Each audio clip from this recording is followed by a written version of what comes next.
എന്നിട്ട് എന്റെ ചേട്ടന്മാരെന്നെ പൊക്കണ ഒരു വീഡിയോ ഉണ്ട്.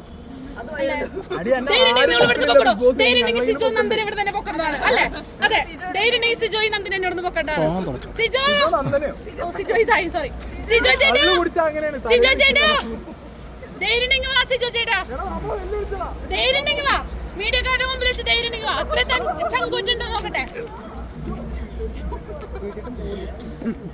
സിജോ ചേട്ടാ വാ, ധൈര്യം വാ വാ വാ വാ. അവിടെ തന്നെ പൊക്കാൻ പറ്റുമോ നോക്കട്ടെ. അവിടെ തന്നെ പൊക്കി നിലത്തിട്ടു പറയണേ. ധൈര്യം വാ, ധൈര്യം വാ. അങ്ങനെ പൊക്ക്, എന്നെ പൊക്ക്. ധൈര്യം മീൻസ് എന്നെങ്ങനെ നിങ്ങളെ ഊഞ്ഞാലാക്കിയില്ലേ നേരത്തെ അവിടെ വെച്ചിട്ട്? അതുപോലെ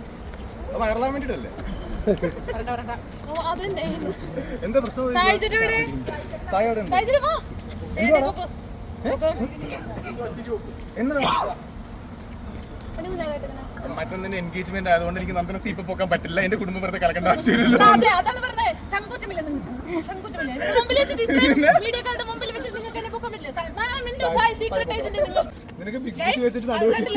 കണ്ടില്ലേ, ഇവര് രണ്ട് ആൾക്കാരും എന്റെ അസിസ്റ്റന്റ്സ് ആണ്.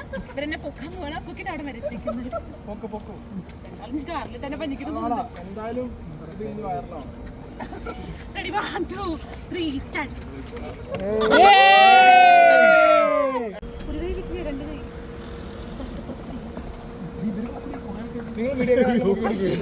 ചേട്ടാ, നിങ്ങൾ ഒരാളുടെ ദയനീയാവസ്ഥയാണ് വീഡിയോ എടുക്കുന്നത്.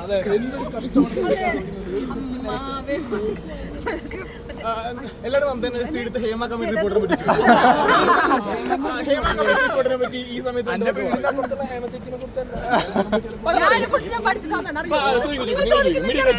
പഠിച്ചു. ഹേമ കമ്മിറ്റി എന്നാൽ ഞാൻ പറയാൻ പോകുന്നത്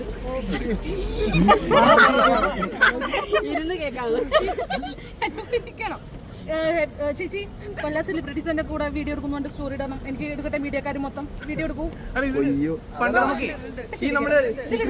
സച്ചിൻ ബാറ്റ് നിൽക്കുമ്പോൾ പാകിസ്ഥാൻ ടീം 11 പേര് അവിടെ നിൽക്കുന്നു. വിരാട് കോഹ്ലി അതേപോലെ ഇവരൊക്കെ കാണിച്ച് ഞാൻ മെൻഷൻ ചെയ്യും. എന്റെ നല്ല മനസ്സാണ്. വീഡിയോ എടുത്തോ. ഹേമ കമ്മിറ്റി തുറന്നു പറയാം. വീഡിയോ അങ്ങനെ എടുക്കണ്ട. റീൽസ് ഇടാൻ എനിക്ക് ഇവരൊക്കെ ഞാൻ വൈറലാക്കും. ചേട്ടാ നല്ല ചൂടുണ്ട്. ഇപ്പൊ പറയണോ? ചൂടായ വാർത്ത എന്താണ്? ഹേമ കമ്മിറ്റിനെ പറ്റിട്ട് അതിൽ കുറെ പേര് പ്രതികളാണെന്ന് പറഞ്ഞിട്ട് ഇപ്പൊ നിവിൻ പോളിയുടെ ഒരു കേസ് വന്നിട്ടുണ്ടായിരുന്നല്ലോ. ആള് പ്രതിയില്ലെന്നുകൊണ്ട് ആള് ബാധിക്കുന്നുണ്ട്. ഞാൻ അങ്ങനെ ചെയ്തിട്ടില്ല എന്നുള്ളത്. അങ്ങനെ ധൈര്യത്തോടുകൂടി മുന്നോട്ട് പറയട്ടെ ആൾക്കാര്. ഇപ്പോ എന്താ നമ്മുടെ മുകേഷ് സാറിനെ പറ്റിയിട്ട് കേട്ടിട്ടുണ്ടായിരുന്നു. നമ്മളതിനെ കുറച്ച് ബഹുമാനം ഞാൻ കുറച്ച് സ്റ്റാൻഡേർഡ് ആണോ നീപ്പിക്കാൻ പറ്റില്ല. അപ്പൊ ചേട്ടാ, ഞാൻ കുറച്ച് കഴിഞ്ഞിട്ട് പറയേണ്ട കാരണം വെച്ചാൽ നമുക്കത് ഹേമ കമ്മിറ്റിനെ കുറിച്ചിട്ട് കുറച്ചുകൂടി അറിയാനുണ്ട്. ഇനി ഡീറ്റെയിൽ ആയിട്ട് ഞാൻ പഠിക്കട്ടെ. അതെ ചേച്ചി പാവ ചേച്ചി